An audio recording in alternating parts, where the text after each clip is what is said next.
So, I'm curious to see what questions you got. Yeah, Are they good ones? they should be. I did some thinking, so when you tasked me for this, I was thinking everything through, and I went back and I was thinking, what makes P-Doc P-Doc? Sounds interesting. Yeah. So anyhow, I guess coming back to it all, like, where was your first rap? First rap. Like, obviously, you've been Like involved. first recording. That was at my house on Sunkist Yeah. with MC Toast and P-Doc. It was an MC Toast and P-Doc track. All right. It was really bad, and we stole a beat, and it just sounded pretty bad. But I think I was like 15 years old, and we had a little closet studio, a lot better than this one. Yeah. But yeah, that was the first one. That was 10 years ago. So Sunkist, that comes up in a lot of your raps or along the way in a couple of places. I think it took title on one of your tracks at one point in time. Yeah, It gets mentioned on the new album as well. it does. Right. Yes. So obviously there's some stuff going on there. Yeah, they had that house. That was your childhood house, right? That fucking house. That I think everyone who lives around Georgina, who hung out with us at one point or another, has a couple good memories at that house. Absolutely. That I would was think so. we partied every fucking weekend. Throughout the week we would make music and skip school and party some more, man. It was at that house a lot of shit happened, like Yeah. I mean, we moved in there as a family and we left there as not a family, so well, a lot of things in your life occurred in that period of time as well, right? Like that was where you grew up. That was how your life formed. But then, obviously, the events that occurred with your father and stuff. yeah, so it obviously pops up in my music a lot because I think back to those times a lot when I'm writing. They were pretty chaotic, good and bad. Yeah. Learned a lot of shit. Yeah. A lot of my influence comes back to music I listened to at that time, Yeah. right? Like shit that I went through at that time. You put yourself in that emotion. You put yourself back there, and you use that to push stuff. Right? Yeah, that helps get the content flowing for sure. Yeah. So, like, I don't know. I obviously haven't produced anything formally myself, but how do you feel as an artist when you go back and you listen to your own music? What emotion does that stir? What emotion do you feel you're portraying when you go back and listen? The emotion that I feel when I'm driving my car and listening to my music, I feel fucking sick. Yeah. Like, I want my music to be listened to while driving is basically how I envision it. And when I feel my happiest when I listen to my music in my car. Okay. And the emotions that I feel when I listen to it is probably like pride. Yeah. I feel pride. I feel proud of myself and proud of Eric for, this fucking crazy ass studio and his engineering skills. I feel happy that I can make music. You know what I mean? Like, I think about my fans a lot too when I listen to my music too, because like I try and listen to it as a fan. You know what I mean? Like, so I can critique it that way. Keep it relatable. Yeah. Kind of keep it close to people. Yeah, because I feel like I am like everyone that listens to my music. Like, I kick it with like all the people that listen to it right now. You know what I mean? So your fan base is touching into like at least it's almost an input coming back into your music. It's a feedback to you, and it's a way that it's a vibe that you feel throughout that process. Yeah, that's awesome. a good way to describe it. great. I'd say, yeah. Well, keep that going because people like that stuff, right? So why hip hop then? Why hip hop and not the guitar jamming guy that we know? I mean, you displayed that in Thank You on the End album. Yeah. You had the outro was a guitar song, not even a hip hop song. You sang. You showed some skill sets that a lot of others in your fan base wouldn't actually even know about. They've only seen the hip hop side and it's very true. And the rhymes and the bars and stuff, right? So why hip hop? Because when I was really young, I listened to a lot of 50 Cent. Yeah. And I love 50 Cent. Fair enough. I'm talking like grade 6, 7, 8. So back when you were a kid. Yeah, and like when MP3 players just came out and shit, and I had Steve Saracen's old MP3 player, and it had like 50 Cent tracks and like Joel Santana tracks and shit.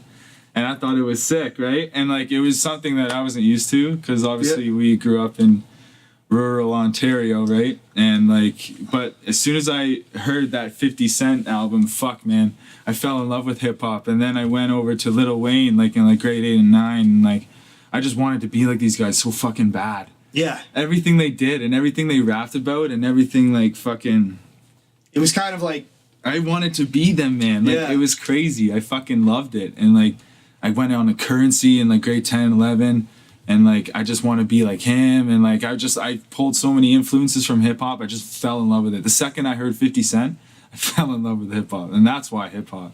Like I didn't stray. I've always played guitar my entire life, and I never did stray from, you know, my roots are rock and roll. Yeah. I fucking played guitar since I was 6. Well, I mean, your first mainstreamed musical performance would have been back in public school.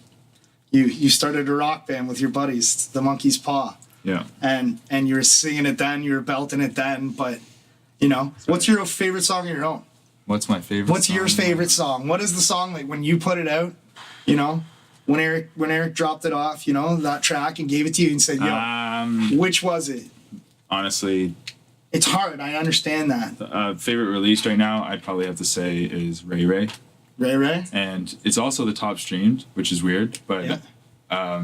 I didn't think that would be Streamed on which platform? all right now? platforms. All It's platforms. crazy. I have no idea. Because you're on Apple bunch? Music. On Apple Music, it's my second most streamed song is like 1,200 like streams or something. But Ray Ray has like 3,600 Yeah. across like a lot of countries. I just never thought that kind of song would blow up. But it's honestly my favorite Yeah. because it's very boom bap, Okay. and like I didn't like give a fuck. I was in a really like kind of. I recorded that in your basement.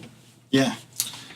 If you, I don't do know recall. if you, I don't know if you wasn't were home. there while I did it, but I recorded wasn't that in your home. basement, and like that was a kind of a fucking rough time for me, Yeah. right? So I like, remember. you know, Yeah, cool. I love that song. I love jamming it. Okay. Now I've been saving this one off, but like, let's move on to Thank You, the album. Sure. Let's take a look at that. So, why Thank You? What is your logic behind that? Okay, so I named it Thank You. The original album art had my mom and my dad on it, Yes. and I see. Obviously, you resolved to a photograph with your dad. my dad his and his friends. I just felt like it kind of related more to. I feel like it related more to how I wanted to portray Thank You as like. Yeah. You know, as like family and friends, not just like kind of like it. I named it Thank You because I wanted to thank every single person that's ever like supported me all at once. Yeah. Do you know what I mean? And like when I saw that picture of my dad, I got sent a bunch of them, like 60 of them. My mom found them and fucking sent them all to me. And then when I saw that picture of my dad and like how happy he is with his friends there, Yeah. like that's. You could relate. You could feel that. Yeah, obviously could relate because like I have friends just like that, Yeah.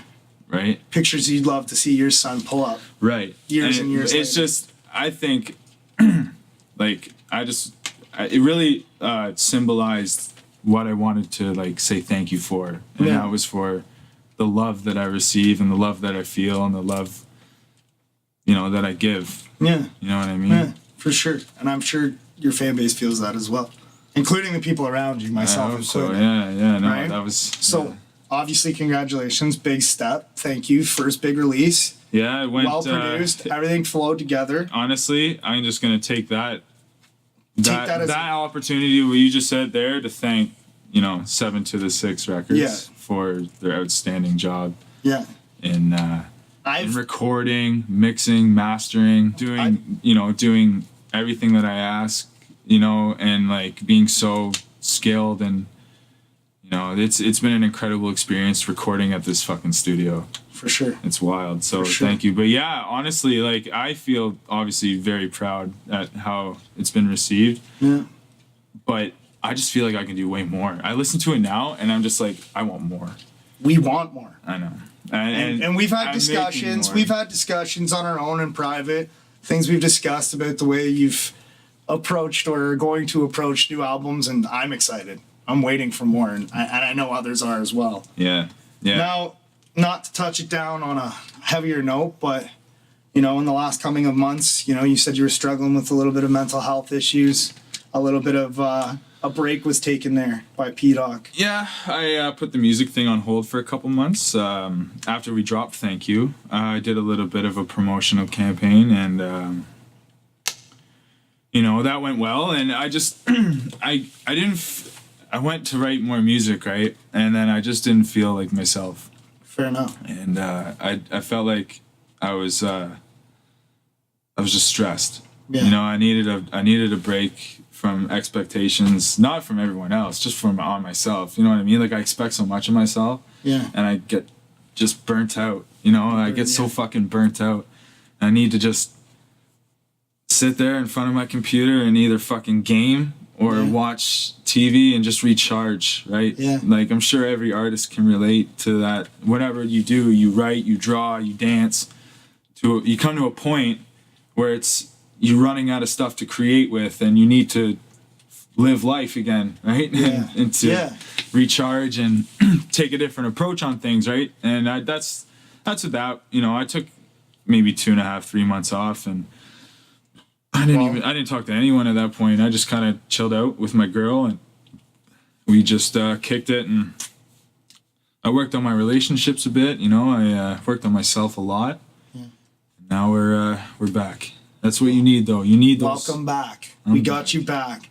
Now, are you going to carry that emotion in to the next plans? I'm really excited. Has that put a bit of fire underneath you? It always does, man. It always does. It always does. You get hungry. You're away from the game for 2-3 months, and it's like anything you have a passion for. You want to get fucking back at it. Right? Yeah. And then you take a couple weeks to get your legs under you and get back up to speed, but it's so fun. Coming. It's coming. It's there. Okay, it's there. You should hear the shit we're making. Where are we at? Where are we at for future plans? Albums? Are we going to see any collaborations? I know you've done that before in the past. Yeah. Artists like, as you mentioned, MC Toast and P-Doc. And then you have TED. And we had TED, who was another big partner. Another big partner in your life, bringing you forward as well. But what's the plans? What are you doing?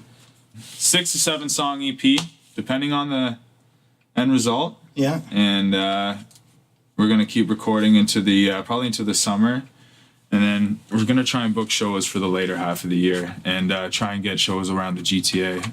Yeah. I can't tour yet. I just don't have the resources to do it, obviously. Fair enough. But we're gonna be tons of shows all over the GTA. Yeah. And I'd say I'd bookmark probably 3 to 4 EPs this year. Okay. Are we gonna see another full album? Are we gonna see something? Probably not this year. Not this year. Probably 2020 will be a full production album. Well, we're looking. I'm gonna focus more on live performances this year. Okay. Again, towards the end of the year, but I really want to do shows this year and drop a couple EPs. Keep it fresh, right? But another full production. Well, a full production album probably beginning of 2020. Those tend to take time. Yes, they do. Where do you see the involvement with Hooligang still? Hooligang now is a platform for me to drop my music and my affiliates to drop their music and their visual productions, right? Yeah. And it's also our merch line. But it started out as something different, right? Hooligang used to be like me and, Ted started it, right? And it was like a clothing thing, right? Yeah. And we, and it was great, but we just evolved into more of a music thing than anything, right? So we just kind of kept we killed the clothing thing off and just kept it as a merch line. Yeah. And it's just a music distribution platform now. That's all it is. A little bit rebranded. Are you guys gonna move anywhere out of that space? You guys intend to go? No, I see us honing in that niche. Yeah. I see the Hooligang Productions being, just a music and media distribution platform. Amazing. For any of me or my affiliated artists. So awesome. Yeah. Well, that's all I have for you. But thank you to 7 to the 6 Studios for letting us record here today. P-Doc, obviously, always a pleasure. Get you in the studio, hear what you got to say, and know that we're excited. We're excited to see what you got in store. Yeah, and we're waiting for it. Thanks for coming out and interviewing me. You look great. Thank you. So do you. I like the matchup. All right, man. Well, until next time. Absolutely.